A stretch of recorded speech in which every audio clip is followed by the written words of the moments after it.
Kita tunggu yang lain pada join ya.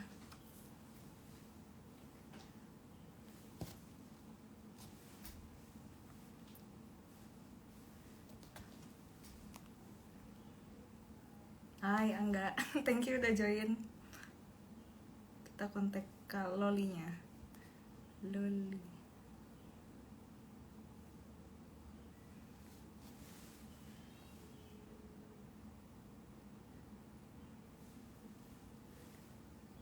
Hai Irtani, thank you udah join.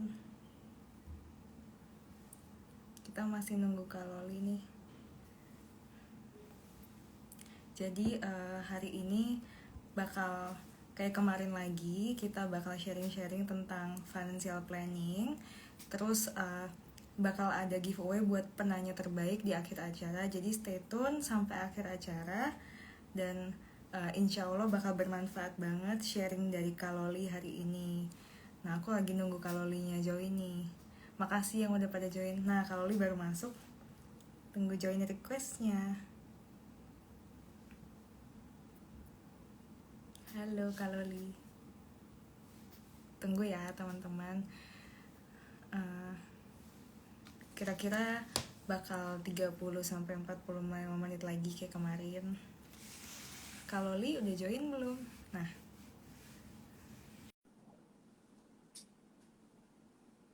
halo, kita lagi waiting for Kaloli ya. Nah, Kaloli ini adalah seorang certified financial planner. Dia udah biasa kasih advice tentang perencanaan keuangan ke orang-orang dan ke lembaga-lembaga. Jadi kita tunggu sharingnya hari ini. Hai Kaloli. Halo, Wah, Lia. kakak pakai baju dari Bashira. Baik. Kita Sehat kemarin ya?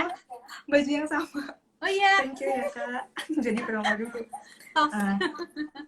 Nih kak, buat hari ini, jadi sharingnya itu bakal yang lebih banyak dengerin tuh ada 3 segmen besar dan ada yang lain-lain juga. Jadi ada mama-mama yang punya sampingan jadi dropshipper atau reseller, terus ada orang kantoran yang juga jadi reseller atau dropshipper, dan juga ada yang full time emang bisnis atau jualan. Nah, kita tuh pengen tanya-tanya tentang perencanaan keuangan menurut segmen-segmen tadi dan yang di luar itu juga, karena juga ada yang laki-laki dan yang lain-lain. Nah, kalau Li boleh perkenalan dikit nih tentang kakak. Jadi kakak udah CFP dari tahun 98 ya kalau nggak salah. Enggak sih, jadi saya itu sebenarnya tadinya accountant ya. Oh. Jadi dari 98 itu Chartered Accountant atau dulu namanya SEAK, Sarjana Ekonomi Akuntansi. Wah. Nah, sekarang namanya Chartered Accountant. Itu dari 98. Jadi sebelumnya memang full time auditor di satu institusi lah. Nah, kemudian resign dan mulai tahun lalu baru mulai aktif sebagai financial planner. Seperti itu. Oh, Jadi backgroundnya akuntansi, makanya selain memberikan edukasi financial planning juga laporan keuangan, akuntansi, kayak gitu. Oh, nah kak, aku langsung aja ya masuk ke materinya nih. Jadi tuh banyak yang tanya sih sebenarnya, kak penting gak sih bikin perencanaan keuangan yang gimana-gimana banget? Soalnya tuh takut disangkanya pelit, ribet, atau misalnya diajak temen jalan terus tuh kayak nanti deh gue lagi apa atau enggak habis gajian aja atau apa, takut dijudge apa kayak kok nggak asik sih lu nggak ikut jalan-jalan padahal kita lagi ngatur keuangan atau gimana, atau makan di rumah dulu sebelum ketemu temen atau gimana. Nah mungkin ada yang relate juga, terus atau enggak kalau lihat perencanaan keuangan tuh langsung aduh takut parno duluan. Ya udah deh, dapat gaji pakai aja, insya Allah bulan depan dapat lagi. Nah kebiasaan kayak gitu lama-lama terjerumus sampai dia lupa kalau bulan depan bisa aja kan perusahaannya kolaps atau dia nggak dapat penghasilan, jadi sampai nggak punya uang. Nah menurut kakak seberapa penting sih perencanaan keuangan itu? Oke. Nah, coba sekarang kita bayangkan analogi ya. Seandainya nih kita tinggalnya di Depok, terus mau pergi ke Monas. Dari situ kan kita membuat rencana ya, mau mampir nih ke rumah teman di Cilandak misalnya, mau pergi bareng ke Monas. Nah, kita ke Cilandak naik apa? Bawa mobil sendiri atau pakai taksi online misalnya, nanti mobil dititip di rumah teman. Dari situ kita naik MRT ke Bundaran HI, terus nyambung lagi naik Transjakarta ke Monas. Nah, kita kan bikin rencana tuh jam berapa harus berangkat biar nanti sampai Monas jam sekian. Nah, sama aja sebenarnya dengan perencanaan keuangan. Jadi dalam perencanaan keuangan itu contohnya nih, kalau kita mau beli rumah. Nah, untuk beli rumah 5 tahun lagi, berarti kita harus nabung DP biar 5 tahun lagi bisa bayar DP. Kemudian kita juga harus hitung juga nih ya teman-teman, mungkin hitung nanti setiap bulan kita bisa bayar nggak cicilannya, sampai tahun berapa tenornya. Nah kayak gitu sama. Jadi perencanaan itu dalam segala hal sebenarnya penting ya, karena dengan seperti itu paling nggak kita bisa meminimalisir resiko biar tujuan kita tercapai. Sama seperti itu juga. Nah ada contoh lagi nih. Apa? Kalau ada survei mengenai perencanaan keuangan. Jadi ternyata orang yang melakukan perencanaan keuangan itu ternyata asetnya 60% lebih banyak daripada orang yang nggak melakukan perencanaan keuangan. Nah, jadi lumayan banyak, 60%. Signifikan ya. Lumayan signifikan perbedaannya ya. Jadi segitu pentingnya ya, dampaknya lumayan gede. Tadi kalau pakai kuantitatif udah tergambar bakal ada aset 60% yang lebih kalau kita lebih bisa kita punya kalau kita pakai perencanaan keuangan. Nah, Kak, kalau kayak gitu pentingnya, baiknya tuh mulai dari kapan ya? Buat maksudnya apa yang masih pelajar, dapat uang jajan dari orang tua, atau baru mulai kerja, atau yang baru berkeluarga, atau yang baru mulai bisnis? Maksudnya siapa sih yang harus memulai perencanaan keuangan ini? Oke, sebenarnya perencanaan keuangan itu tidak dibatasi oleh umur ataupun dengan pemasukan ya. Jadi bukan berarti umur sekian baru bisa melakukan perencanaan keuangan, bukan berarti setelah mendapatkan pemasukan sekian baru kita harus melakukan perencanaan. Misalnya nih, gaji masih UMR, ngapain sih bikin perencanaan keuangan? Ada yang berpikir seperti itu ya. Nanti aja lah kalau gajinya kecil, apalagi mau dikelola. Apalagi yang betul-betul. Nah, tidak dibatasi oleh jumlah maupun waktu dan usia. Jadi kapan kita mulai memegang uang, di saat itulah kita mulai melakukan perencanaan keuangan. Jadi perencanaan keuangan itu tuh bisa membantu kita untuk mengenal diri kita sendiri. Itu dulu. Apakah keuangan kita sehat? Apakah ada masalah atau enggak? Kalau kita, misalnya kita sakit ya, sakit yang tidak ada gejala, kita ke dokter nih, medical check up, oh ternyata kolesterolnya tinggi, tapi kita nggak ngerasain gejala kayak pusing atau apa. Nah seperti itu, perencanaan keuangan itu baru bisa dideteksi ya kalau ada masalah keuangan setelah kita melakukan pemeriksaan keuangan. Makanya perlu banget perencanaan keuangan itu gitu. Oh, biasanya kita apa sih praktik mulainya, atau kita bisa datang ke advisor, atau kita bisa cari-cari di YouTube, atau prakteknya tuh yang gampang buat diri sendiri, buat yang baru berkeluarga, atau yang baru punya usaha, atau yang baru mulai kerja kantoran?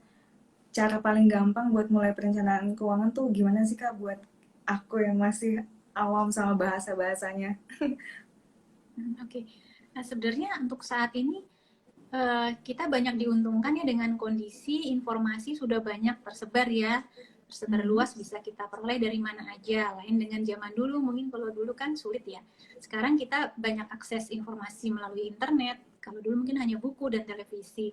Nah dari situ juga sebenarnya banyak informasi yang bisa kita dapat, termasuk gimana sih sebenarnya perencanaan keuangan itu. Kalaupun misalnya kita tidak pakai jasa perencana keuangan ya, sebenarnya banyak sumber informasi di luar sana, misalnya dari media sosial, banyak kita bisa follow financial planner, di situ dia banyak. Atau ada aplikasi di App Store atau Play Store yang recommended kah, atau ada Excel yang bisa di-download di website mana gitu nggak Kak? Iya. Buat sebenarnya langsung dipakai. Untuk lokal juga udah ada yang bikin ya, misalnya kalau saya boleh sebut merek, ada Finansialku, boleh. itu ada apa namanya? Finansialku. Oh, tulisannya pakai bahasa Indonesia ya? Bahasa Indonesia, iya. Ini contoh ya, contoh itu recommended ya, maksudnya paling gampang digunain buat yang bahasa-bahasanya juga nggak susah, yang cara input datanya juga nggak susah gitu ya. Terus ada lagi Kak? Kalau untuk yang lain, mungkin untuk pembukuan keuangan pribadi ada beberapa sih, seperti buku kas, warung kita ya. Nah, itu juga lokal. Kulkas. Nah, itu lebih ke sebenarnya bedanya sama finansialku. Kalau finansialku kan dia bisa melakukan financial check up untuk kita ya. Jadi bisa ngecek kesehatan keuangan. Karena memang yang buat kan financial planner. Sedangkan kalau semacam warung kita atau buku kas itu adalah aplikasi pembukuan. Jadi itu aplikasinya membantu kita untuk gimana caranya mencatat pembukuan pribadi ya, kita sendiri atau rumah tangga, dan pembukuan usaha. Tapi yang masih usaha-usaha yang kecil lah. Jadi hasilnya pun masih yang sifatnya basic ya, tapi bagus juga itu, seperti misalnya laporan laba rugi, laporan hutang piutang, itu yang penting ya kalau kita punya usaha, 2 itu dulu. Oh, jadi Jadi teman-teman ya, buat mulai, kalau misalnya masih awam banget sama perencanaan keuangan, repot bikin Excel-nya atau nggak mau pergi ke financial planner, bisa ya download buku kas atau warung kita, ya, atau yang lebih advance lagi yang finansialku. Itu semua gratis atau enggak sih, Kak? kayaknya dalam satu batas tertentu gratis, tapi nanti kalau mau Oh, kalau yang mau dapat fungsi atau hasil yang lebih tambahan advance lagi, ada additional cost ya. ada Terus additional cost. biasanya Kak, apa sih masalah-masalah yang sering disebabin akibat keuangan, baik dalam bisnis, diri sendiri atau keluarga? Terus gimana ngatasinnya dari apa-apa yang udah Kakak sebutin tadi, misalnya masalahnya akibat keuangan tuh ada masalah A, solusinya apa gitu. Kira-kira apa sih ugly truth-nya dari yang tidak merencanakan keuangan ya? Biasanya ya kondisi yang sering terjadi itu pertama hutang, terlalu banyak hutang atau hidup dari hutang, itu yang banyak terjadi. Jadi sekarang kan mudah ya akses untuk dapat pembiayaan, bukan hanya Iya, dari bank, ada yang non lembaga aplikasi-aplikasi. keuangan non bank ya, kayak misalnya pinjaman online kayak gitu ya, itu lagi banyak berkembang di mana-mana. Nah, saking banyaknya kita nggak tahu nih yang mana yang resmi, mana yang enggak. Yang resmi ini yang tercatat di OJK ya, dan mana yang enggak. Dan karena kita butuh uang, akhirnya ya udah terima aja apapun syaratnya, berapapun bunganya, kita tetap aja Yang mengajukan. penting dapat uang ya. Nah, ini bisa jadi bumerang nantinya buat kita karena bunganya tinggi, dan itu kan sifatnya biasanya konsumtif ya kalau untuk pinjaman online, jumlahnya kan nggak besar. Jadi nanti kita akan cenderung untuk berusaha gali lubang tutup lubang terus menerus. Jadi bolanya akan terus bergulir dan akhirnya mempengaruhi kesehatan keuangan. Itu yang pertama. Yang kedua, biasanya masalah itu adalah tidak bisa menabung. Jadi gaji selalu habis. Jadi orang tidak bisa mengalokasikan, nggak bisa mengalokasikan pendapatannya dari awal bulan sampai akhir bulan. Jadi di awal bulan mungkin hidupnya wah gitu ya, makan di luar, belanja online kalau sekarang kan gitu. Tapi nanti begitu minggu-minggu terakhir menjelang sebelum gajian, ya ngirit, Makan makan Indomie. gitu. Nggak keluar-keluar lagi ya kan, kayak tadi temennya ngajak pergi, ya makan dulu di rumah biar hemat kan. Ya, seperti itu. Itu berarti dia nggak bisa ngatur gimana mengatur pendapatannya ya biar rata nih dari awal sampai akhir, hidupnya, standar hidupnya tetap sama. Nah, kayak gitu. Terus yang berikutnya adalah orang hanya bisa menabung tapi nggak tahu caranya investasi. Oh, itu juga salah ya walaupun udah nabung ya. Iya, sebenarnya ini adalah ajaran lama ya dari dulu kan. Kalau mungkin Lia kan masih generasi Z ya, Lia. Atau milenial muda. Kalau saya kan udah ini ya, Masih awet generasi muda lah. yang entah kapan. Jadi dari SD tuh selalu diminta untuk nabung. Pokoknya menabung pangkal kaya. Gitu. Terus kan pesan-pesannya guru dan orang tua dulu. Nah, padahal ya kalau kita hanya menabung, terus itu akan kejar-kejaran dengan inflasi. Inflasi kan akan terus aja ya. Inflasi itu sekarang lagi rendah nih, sekitar 5% karena kita kan masih dalam kondisi resesi ya.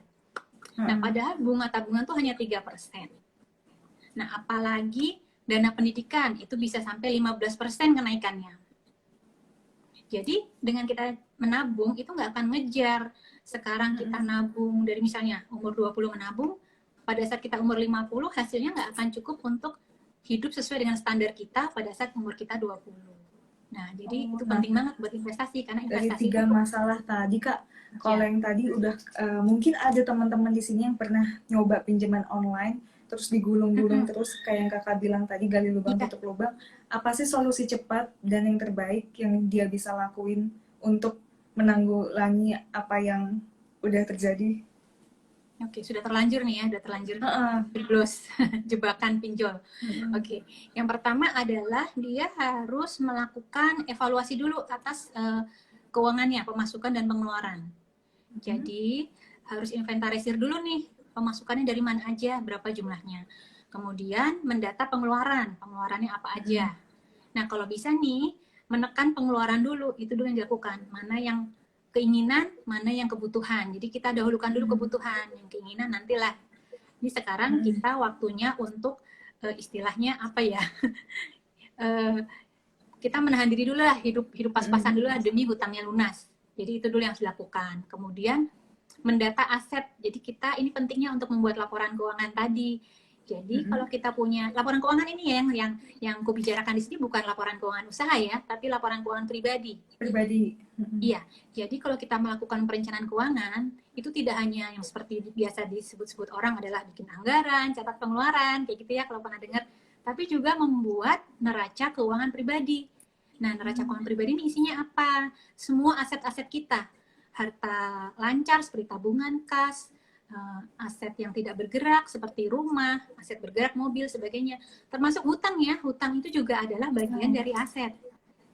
Jadi hutang itu adalah pengurang kekayaan. Jadi kalau kita mau ngitung kekayaan bersih kita berapa sih?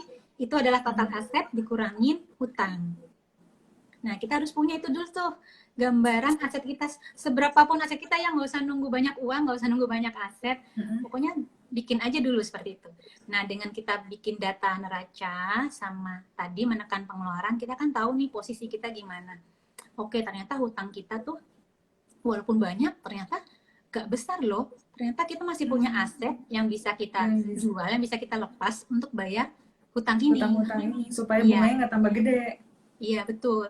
Terus kita nanti pilih lagi nih hutangnya, kita urutin nih, urutnya sesuai dengan bunga. Bunga yang tertinggi dulu yang kita lunasi.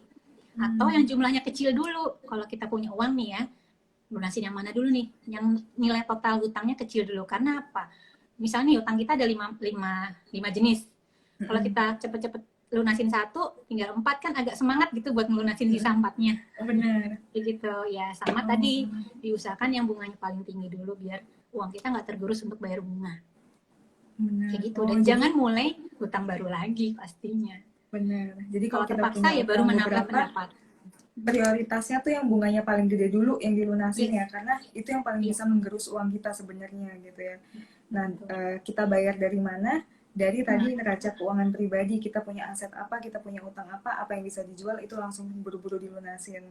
Iya. Nah, terus yang tadi Kak, yang kedua kan masalahnya nggak bisa alokasiin gaji di awal bulan, terlalu bersemangat gaya hidupnya, di akhir bulan loyo, itu Iya, iya. gimana tuh? Harusnya di spread secara adil apa gimana ya Kak? Oke, ini yang masih banyak ya terjadi sekarang ya. Nggak cuma yang penghasilannya kecil, yang besar juga banyak yang punya masalah seperti ini. Mau yang pendapatannya tetap atau enggak juga sering ya kejadian kayak gini. Jadi ini di sini yang paling penting adalah membuat anggaran dulu. Jadi kita harus membuat anggaran. Sebenarnya kebutuhan kita tuh berapa sih? Gitu ya? Iya, kebutuhan bulanan yang biasanya dibayar hanya di awal. Contohnya iuran-iuran kayak gitu ya. Kemudian kebutuhan tiap minggu, misalnya untuk makan, transportasi. Nah, itu kita susun dulu nih, ini yang bulanan, kemudian yang minggu-mingguan itu berapa aja jumlahnya. Nah, waktu kita bikin anggaran, pasti kan kita jadi tahu nih ya, oh ternyata kebutuhan untuk makan lumayan gede setiap bulannya. Kenapa? Oh mungkin karena pergi keluar setiap hari Sabtu misalnya, makan di luar. Ya udah itu bisa di-cut atau relate banget nih, tuh anak-anak muda sekarang ya. Pengennya bisa di luar ke kafe yang ngopi gitu ya, misalnya ngopi-ngopi, kumpul-kumpul gitu kan, kongko gitu. Kalau nggak gitu kan nggak gaul ya nanti. Bisa-bisa dibuang dari grup pergaulan kalau nggak ikut kan. Oke, nggak apa-apa. Kita boleh kok menikmati itu setiap minggu. Iya, lifestyle. Kita boleh kok nikmatin, bukannya nggak boleh, bukannya kita nggak boleh begitu. Cuma kalau memang kita mau seperti itu, misalnya kita kasih jadwal aja, oke setiap hari Sabtu. Anggarannya berapa sekali ketemu, misalnya 200.000. Ya udah tinggal dikali 200.000, dikali 4, 800. Oke, itu 800 kita Jadi udah sisihkan untuk ke plan gitu biaya kan, gaul nggak tadi. tiba-tiba keluar. Ke plan. Betul. Terus Terus yang biaya makan per masalah minggu juga sudah dialokasi nih per minggu. Biaya bener. makan atau transportasi juga dialokasikan per minggu. Jadi di minggu terakhir bulan tersebut nggak kehabisan. Nah, tapi yang terpenting lagi, waktu awal kita dapat gaji, itu disisihkan untuk investasi dan tabungan sebelum kita bagi ke pos-pos yang per minggu tadi ya. Nah, itu Kak, kan tadi Kakak bilang yang terakhir, jangan cuma bisa nabung karena cuma kegerus sama inflasi. Kita harus investasi supaya lifestyle kita bisa tetap sama setidaknya sampai nanti. Nah, kan tadi Kakak juga bilang gaji bulanan tuh selain dipakai buat hidup, dipakai buat investasi juga. Ngomong-ngomong investasi nih Kak, aku tuh masih awam banget harus invest apa sih di umur aku yang segini. Kebetulan aku 27 tahun, terus pekerja kantoran, terus buat ibu rumah tangga atau yang nggak berpenghasilan, apa sih yang nggak berisiko gitu ya, apa sih yang paling bisa kita orang awam lakuin duluan yang nggak ngagetin gitu Kak. Risiko-risikonya kan kalau aku dengar main saham tuh suka ya tiba-tiba loss atau cut loss atau gimana. Terus investasi misalnya forex gitu, tiba-tiba dolar turun atau emas tiba-tiba turun atau properti tiba-tiba pandemi hilang nilainya gitu Kak. Nah, ada masukan nggak investasi apa sih ya dan cara mulainya gimana? Pokoknya kasih kita masukan yang paling bisa dilakuin mulai besok gitu Kak. Oke. Pertama itu kita harus mengenal dulu. Kita kan ada usia-usia tertentu ya, tergantung masing-masing nih. Jadi investasi itu tergantung dari usia kita, kemudian profil risiko. Nah, usia ini kenapa kok berpengaruh? Karena kan kita itu punya tujuan keuangan ya. Nah, ini dia. Kita harus punya tujuan keuangan nih. Ke depannya kita mau ngapain aja. Tujuan keuangan itu tergantung dari usia. Kayak misalnya dia yang masih usia 27, mungkin tujuan keuangannya nanti misalnya pengen jangka pendeknya pengen liburan. Udah nikah belum? Bisa belum nikah? Tentunya untuk nikah. Tentunya untuk menikah ya. Terus untuk beli rumah kayak gitu itu tujuan yang mungkin nanti segera ingin dipenuhi dalam 5 tahun ke depan. Lain dengan saya misalnya yang sudah 45-an, tujuan saya ke depan adalah dana pensiun karena mungkin rumah sudah terpenuhi ya. Nah kayak gitu, jadi beda-beda setiap orang. Pertama kita harus menentukan dulu tujuan keuangannya apa. Dari situ baru kita pilih apa instrumen investasinya. Nah kemudian yang kedua tadi adalah profil resiko. Jadi misalnya nih profil risiko terbagi 3 ya. Ada yang risikonya rendah, ada yang moderat, ada yang high risk yang tinggi. Nah, 3-nya ini dibedakannya gimana? Misalnya kalau kita suka investasi yang hasilnya stabil, nggak suka lihat harga saham yang naik turun nih, bikin deg-degan, bikin stres, gusar, susah tidur, stres. Nah, kayak gitu berarti profil risiko kita rendah, kita nggak bisa investasi di instrumen investasi yang risikonya tinggi kayak saham tadi. Tapi kalau kita menganggap misalnya investasi di saham kemudian nilainya naik turun, kita nggak masalah, santai aja, berarti kita bisa menerima risiko tinggi itu. Itu tadi, profil risiko bisa berpengaruh juga selain usia. Nah, sebaiknya kita tetap diversifikasi apapun profil risikonya, sebaiknya tetap diversifikasi ya. Jangan mentang-mentang kita bisa terima investasi risiko tinggi, terus kita habisin semuanya invest di saham. Enggak gitu juga. Nah, itu tadi. Makanya terus ada yang namanya tujuan keuangan tadi. Misalnya nih, saya risikonya bisa menerima risiko tinggi ya, profil risiko saya tinggi. Oke, berarti sebagian besar investasi ke saham karena tujuannya kan buat dana pensiun. Tapi nih 2 tahun lagi saya pengen liburan nih, nanti kan udah nggak COVID, mau liburan misalnya. Oke, tabungan yang untuk liburan 2 tahun lagi jangan taruh di saham. Juga. Karena kan kita nggak tahu pasti ya 2 tahun lagi tuh saham yang saya beli saham itu bakal naik atau enggak. Jadi yang 2 tahun tadi tujuannya untuk liburan lebih baik diinvestasikan ke yang jangka pendek, misalnya seperti deposito, reksadana pasar uang, atau ya itu sih 2 itu aja contohnya. Jadi yang tadi itu lagi balik ke tujuan kita, tergantung tujuan kita sama profil risiko. Jadi pertama Yang kalau jangka aku pendek, rangkum, deposito, heeh, karena dapat uang. apa deposito sama apa Kak? Sorry tadi internetnya. Reksadana pasar uang. Oh, reksadana pasar uang sama deposito itu yang paling aman Iya, ya. RDP. Iya, Nah, betul. Paling aman kalau aku dan boleh resiko. rangkum tadi berarti investasi tuh yang pertama tujuan keuangannya mau apa. Terus Iya, misalnya tergantung umur kalau gitu ya. Apa yang dikejar dalam waktu dekat gitu ya. Terus iya betul. profil risikonya orangnya gimana, sepanengan nggak, deg-degan nggak.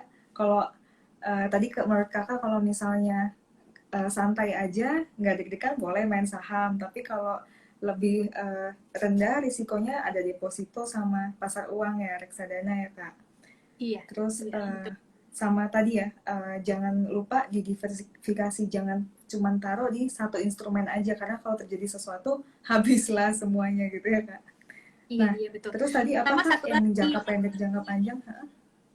oh, ini sama satu lagi yang harus kita perhatikan adalah kalau kita investasi itu, invest itu kan berarti kita menanamkan modal untuk dapat imbal balik ya, dapat keuntungan. Mm-mm.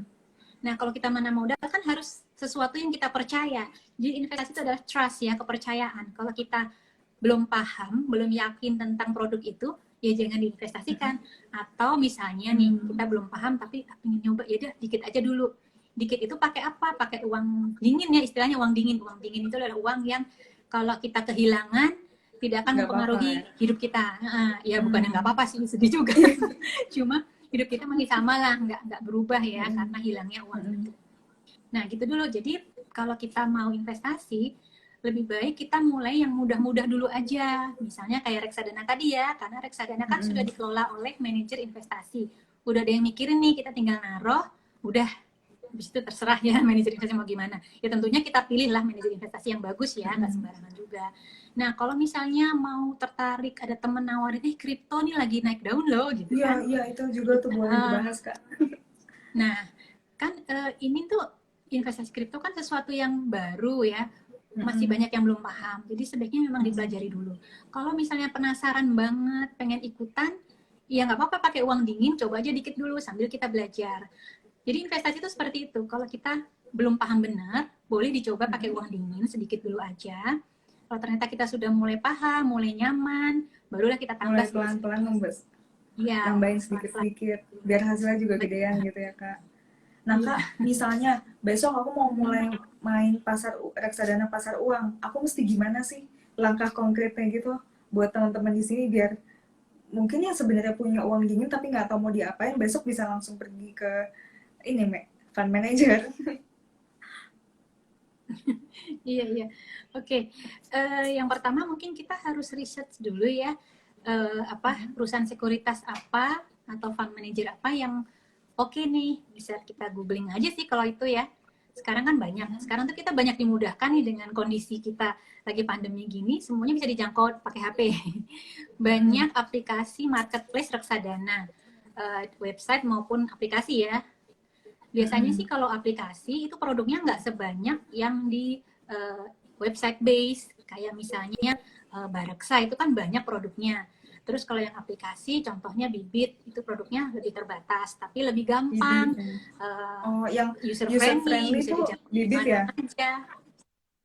Contohnya Bibit Jaib ya sekarang ya yang banyak dipakai orang.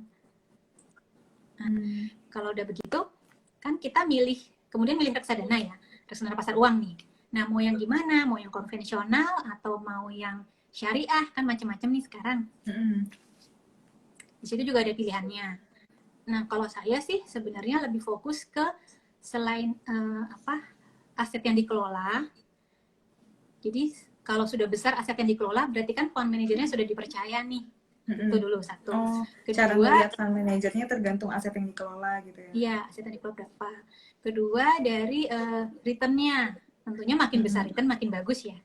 Nah, ketiga, expense ratio. Expense ratio ini adalah istilahnya itu biaya adminnya lah. Fee buat fund manager, buat manajer investasi. Kan kita membayarkan porsi ke manajer investasi untuk mengelola dana kita. Nah, pilih expense ratio yang kecil. Yang termasuk kecil itu 1,5% ke bawah lah. Oh, 1,5% ke bawah ya. Hmm. Ada nggak sih Kak rekomendasi lagi aplikasi atau website buat kita bisa mulai langsung, buat yang punya uang dingin nih, mulai dikit-dikit? Sebenarnya kalau kita punya rekening di bank, itu bank sudah punya perusahaan sekuritas masing-masing ya, itu bisa dimulai dari situ. Atau itu satu. Terus kalau misalnya tertariknya reksadana, banyak ya kayak tadi yang sudah aku sebutin, ada Bareksa, terus kalau aplikasi ada Ajaib sama Bibit. Terus kalau mau saham, bisa buka webnya Bursa Efek Indonesia. Nah, itu ada loh kelas buat pemula. Kayaknya ada 2 level, level 1, 2 atau A dan B gitu, ada levelnya. Iya. Nah, itu untuk calon investor pemula untuk saham. Bisa ikut kelas itu. Nanti di kelas itu kita langsung praktek nih, nggak cuma diajarin teori, langsung praktek, langsung suruh daftar akun di perusahaan sekuritas, terus langsung praktek. Itu yang buat pemula bisa dicoba. Wah, seru juga ya. Tuh teman-teman yang punya sebagian uang untuk diinvestasikan dan bingung mau diapain, langsung buka website Bursa Efek, ikut kelasnya dan praktek aja. Atau download aplikasi-aplikasi buat main pasar uang tadi gitu. Nah, terus dari investasi tadi sama perencanaan keuangan yang udah dilakuin Kak, kita udah bikin plan, udah nabung, udah invest. Nah, terus abis itu kan kita coba datang ke advisor atau kita coba susun lihat keuangan kita, ada nggak sih tolak ukur kita tuh sebenarnya bagus nggak sih keuangannya, atau sehat nggak? Atau sebenarnya kita tuh menuju kebangkrutan atau gimana? Ada nggak sih secara misal persentase, oh pengeluaran harus sekian persen doang dari pemasukan, atau ada parameter kualitatif atau kuantitatif nggak sih Kak yang bisa dijelasin buat supaya kita tuh bisa langsung nih hari ini juga periksa keuangan kita, sebenarnya kita oke nggak sih gitu, atau kita harus benerin nggak sih? Kalau dari sisi financial planner, kami tuh ada toolsnya. Jadi namanya financial check-up, sama kayak kita cek kesehatan badan ya, ada medical check-up. Nah, kalau di perencanaan keuangan kita sebutnya financial check-up, itu ada toolsnya sendiri. Kalau mau lengkap ya, jadi sama kayak kalau harus ke lab, ini harus ke financial planner kalau mau lengkapnya. Tapi kalau untuk sederhananya, bisa dilihat dari apakah kita surplus atau enggak, itu dulu aja. Jadi sekarang ini kan cash is the king ya. Jadi ya semakin banyak kita dapat uang cash itu semakin bagus, apalagi lagi kondisi seperti ini ya, lagi masa resesi. Tapi cash flow is the queen, maksudnya adalah percuma kita punya uang banyak ya, tapi kalau kita nggak bisa ngelolanya percuma. Makanya disebut cash flow is the queen. Jadi tadi indikatornya yang paling penting adalah harus surplus, itu dulu. Kemudian surplus tuh tiap minggu, tiap bulan, atau gimana dilihatnya Kak? Kalau untuk mudahnya mungkin bulanan ya. Karena pemasukan biasanya bulanan ya. Ya, yang rata-rata orang bulanan. Kecuali yang gaji tidak tetap tentunya mungkin beda standarnya ya. Bisa lebih dikit harinya atau gimana ya. Terus Kak? Next mungkin yang agak gampang adalah rasio hutang. Jadi cicilan hutang kita itu cuma boleh 30% maksimal dari penghasilan. Cicilan hutang 30% tuh teman-teman. Yang lebih langsung bisa diatur lagi pinjamannya. Utangnya maksimal 30% dari penghasilan. Tapi kalau hutang konsumtif sih menurut saya sebaiknya nggak sama sekali. Nol. Maksudnya nih utang di sini yang boleh 30% tuh utang kayak apa Kak contohnya? Hutang yang produktif, hutang yang digunakan untuk membiayai misalnya usaha, beli atau rumah, untuk beli gitu. rumah. Iya, karena rumah kan nilainya naik terus ya, dan bisa dipakai buat usaha juga, bisa disewakan segala macam, itu hutang produktif. Atau kita hutang untuk beli mobil, mobilnya misalnya untuk usaha atau untuk disewakan, nah itu juga masih termasuk produktif. Tuh teman-teman, jadi boleh berutang sebaiknya, kalau yang diutangin itu menghasilkan lagi. Iya. Nah, terus KPR nih misalnya ya, KPR rumahnya disewakan, itu boleh. Itu produktif banget sih Kak. Terus ada yang tanya, ini tadi selewat sih, minta diajarin perencanaan keuangan untuk UMKM yang praktikal. Jadi baru mulai usaha, punya UMKM, ngatur keuangannya tuh gimana ya? Apa pakai aplikasi lagi, atau pakai Excel, atau apa aja sih yang harus dilihat mungkin? Kan suka ada yang ngeluh tuh, udah 3 bulan usaha tapi kok kayak nggak dapet apa-apa ya. Ternyata kemakan ongkos Gojek keseringan, atau kemakan sesuatu yang nggak sadar gitulah, expense. Oke, buat teman-teman yang punya usaha nih ya, pertama, kalau kita mau bikin usaha, sebaiknya kita bikin bisnis plan sederhana. Bisnis plan nih, apa sih isinya? Ya mungkin tujuannya, produknya apa, mau kita pasarkan kemana, sumber dana untuk modalnya dari mana dan berapa jumlahnya, target omset, target harga penjualan berapa. Nah, itu semacam bisnis plan sederhana aja dulu. Ini Business gunanya plan, apa? ya? Ini untuk gambaran, iya. Untuk gambaran kita nanti langkah ke depannya apa nih? Gitu. Panduan lah, panduan buat kita mulai berusaha ya. Itu dulu pertama. Kedua, punya pembukuan dan rekening yang terpisah. Jadi rekening pribadi sama rekening usaha itu harus dipisah, nggak boleh gabung. Terus gimana kalau kita mau ambil hasil dari penjualan untuk biaya hidup? Nah, bisa dengan cara menggaji diri kita sendiri. Misalnya kita di situ sebagai direktur, CEO gitu. Oke, setiap bulan CEO gajinya misalnya 5 juta. Ya udah setiap bulan kita transfer dari rekening usaha kita ke rekening pribadi 5 juta. Nah, satu lagi melalui pembagian hasil keuntungan ya atau dividen bisa tiap 6 bulan.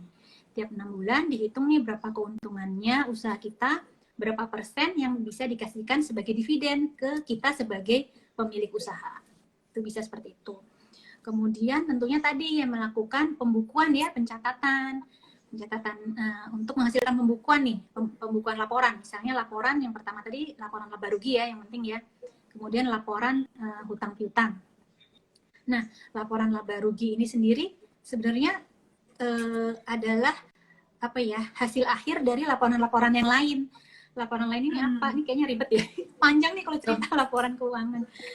Sebelum menjadi laporan laba rugi itu ada laporan-laporan lain nih, kaki-kaki di bawahnya lagi, yaitu laporan pembelian dan penjualan.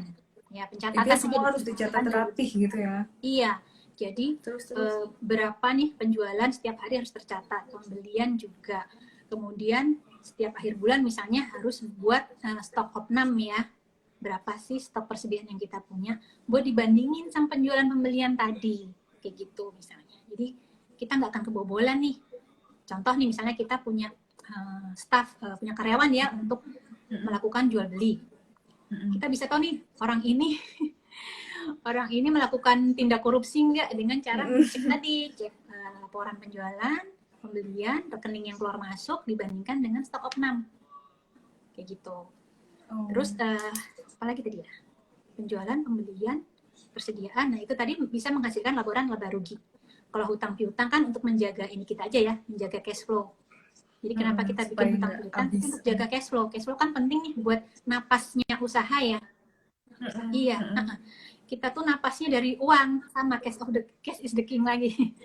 Untuk usaha itu harus napas pakai uang.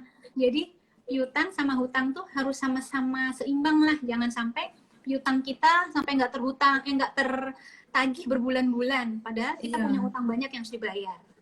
Nah, kasihan kitanya juga, kasihan yang kita utangi juga. Iya, betul. Jadi untuk menjaga itu kita harus punya laporan utang piutang, harus ada reminder nih kapan harus nagih dan kapan harus bayar. Jadi yang baru mulai UMKM yang harus dicatat tadi penjualan udah berapa aja, itu berarti pemasukannya ya. Terus pengeluarannya, terus rajin-rajin stok opnam, terus nggak harus sering-sering sih, bisa sebulan sekali aja stok opnam, nggak usah sering-sering, tapi periodically kali ya, jangan sampai enggak nanti nggak sadar gitu. Betul. Saya secara setiap bulan atau gimana. Iya. Terus apalagi yang harus dicatat tadi Kak? Utang piutang. Iya, utang piutang buat jaga cash flow. Oh iya, kalau misalnya teman-teman di sini ada yang tertarik belajar membuat laporan keuangan, ya pencatatan laporan keuangan atau pembukuan untuk usaha, kira-kira nanti habis Lebaran tanggal 29 Mei, aku ada kelas kerjasama sama Inspira Talks. Kira-kira tanggal 29 Mei ya, itu kelasnya isinya tentang gimana cara membuat laporan keuangan untuk usaha rumahan atau UMKM. Wah, boleh tuh. Yang tertarik boleh. Gimana daftarnya Kak tapi? Bisa pantau Instagram aku terus aja. Nanti pastinya kapan. Atau Instagramnya inspira.talks. Inspira.talks, TOX ya. Nah, teman-teman yang mau belajar bikin apa Kak? TALKS Talks. TALKS. Nah, buat yang mau belajar laporan keuangan di tanggal 29 Mei, pantengin IG-nya Kak Lolita terus. Siapa tahu bisa nambah-nambah ilmu dan menyehatkan keuangan kita. Nah, yang terakhir nih Kak, sebelum pertanyaan, pesen buat kita-kita nih biar tambah semangat mau bikin perencanaan keuangan dan investasi, apa sih Kak pesannya supaya kita ingat-ingat terus setiap kita mau boros, setiap kita mau males bikin financial planning, apa nih Kak? Oke, sejak kita ya mungkin ini ya ke belakang dulu, cerita ke belakang dulu. Jadi sejak kita sekolah SD, SMP, SMA, kuliah, kan kita belajar ilmu akademis untuk persiapan kita kerja.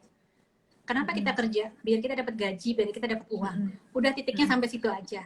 Kita tuh nggak pernah diajarin nanti uang itu gimana ngelolanya. Hanya untuk hidup gitu aja, untuk biayai keluarga aja, kayak gitu kan nggak pernah ya kita diajarin. Nah, ini ada survei lagi, tapi ini surveinya bukan ke seluruh penduduk Indonesia, surveinya ke pemain basket NBA Amerika. Jadi, ya ada survei itu pemain NBA yang gajinya sebulan bisa jutaan dolar itu 60% bangkrut setelah 5 tahun pensiun. Nah, itu kenapa? Karena mereka nggak melakukan perencanaan keuangan. Jadi sekarang mereka itu punya kelas perencanaan keuangan loh. Khusus para pemain basket itu. Padahal gajinya gede-gede banget loh. Iya, karena habis untuk gaya hidup, gimana kan biar mereka tampilannya wah gitu kan. Karena kan NBA players itu seperti aktor ya, nggak kayak atlet biasa. Di Instagram. Biasa. Jadi, merasa tampilan mereka harus sesuai dengan kelasnya gitu lah. Nah itu sama dengan anak muda sekarang nih, kalau aku perhatiin ya, banyak yang YOLO ya, you only live once, dan suka gaul kan. Nah, jadi kita itu kayaknya mendefine diri kita itu sesuai apa yang orang-orang ajarkan ke kita, orang-orang masukin ke kita bahwa yang bagus, yang keren tuh yang kayak gini loh. Jadi kita ingin tampil seperti itu. Jadi mindset kita seperti itu, makanya kita menuruti dengan terus aja mengkonsumsi dari gaji kita tuh kita pakai buat konsumtif terus.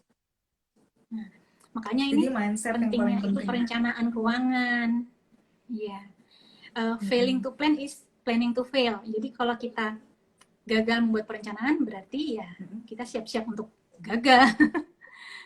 Kayak gitu. Nah, ingat tuh yang punya rencana. Iya, yang punya rencana aja bisa gagal, gimana yang enggak? Minimal kan kalau kita punya rencana bisa meminimalisir resiko.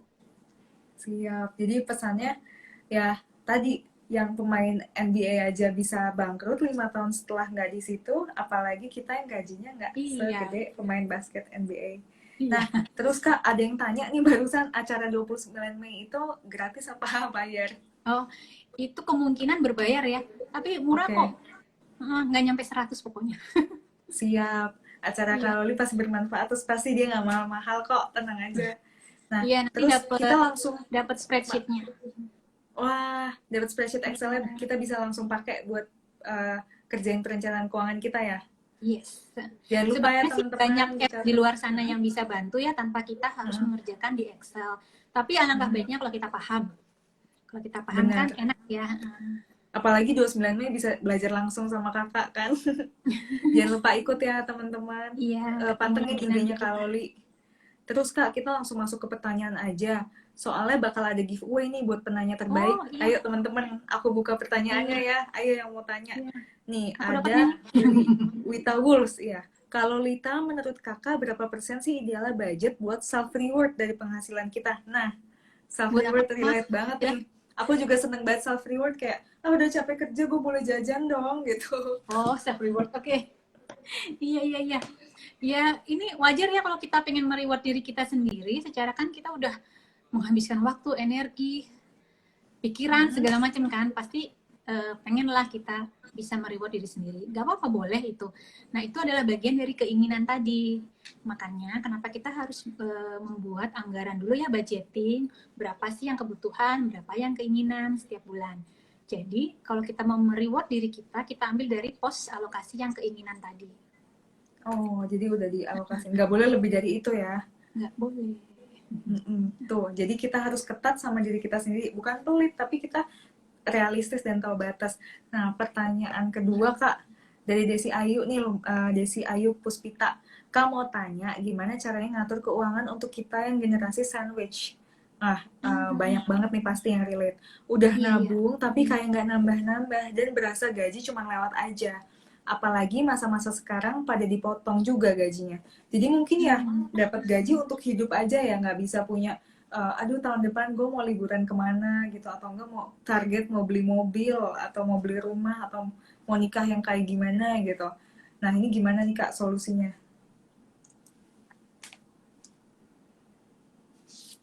Jelas nggak tadi, kedengeran nggak Kak? Sampai muter Ya internetnya. agak lambat tapi kedengeran sih. Delay dikit. Oke, ya memang ini yang jadi masalah ya sekarang ya, banyak generasi sandwich. Jadi generasi sandwich itu kita harus mengalokasikan mana yang untuk kita, untuk keluarga kita sendiri, anak-anak ya kalau udah punya anak, sama untuk orang tua. Tapi gimana pun kita harus punya prioritas nih. Prioritas kita tuh apa itu dulu. Jadi kita harus bikin anggaran itu berdasarkan prioritas kita. Tentu yang paling penting adalah anak kita ya. Jangan sampai anak kita terlantar karena kita memenuhi kebutuhan kita dan kebutuhan orang tua. Loh, nanti orang tua gimana? Orang tua juga penting, betul. Tapi orang tua kan juga punya batas kebutuhannya ya. Jadi kita itu cukup memberikan sesuai dengan yang benar-benar menjadi kebutuhan mereka. Jangan berlebihan. Karena yang utama adalah anak kita, keluarga kita dulu yang sudah ada ini ya. Nah itu, jadi kita harus, intinya sih itu prioritas mana yang lebih penting. Karena kalau disebut-sebut soal yang lain-lain tadi sama sih seperti perencanaan keuangan, langkah-langkah perencanaan keuangan yang lain, kita harus menghemat pengeluaran, harus nambah pendapatan. Jadi rumusnya sih begitu ya, kalau kita kurang, ya udah, kalau kita kekurangan atau defisit, kita tekan pengeluaran masih nggak bisa, ya udah terpaksa harus nambah pendapatan. Ya itu tadi memang pengorbanan sandwich generation itu memang lebih besar, karena dia harus mengusahakan itu tadi.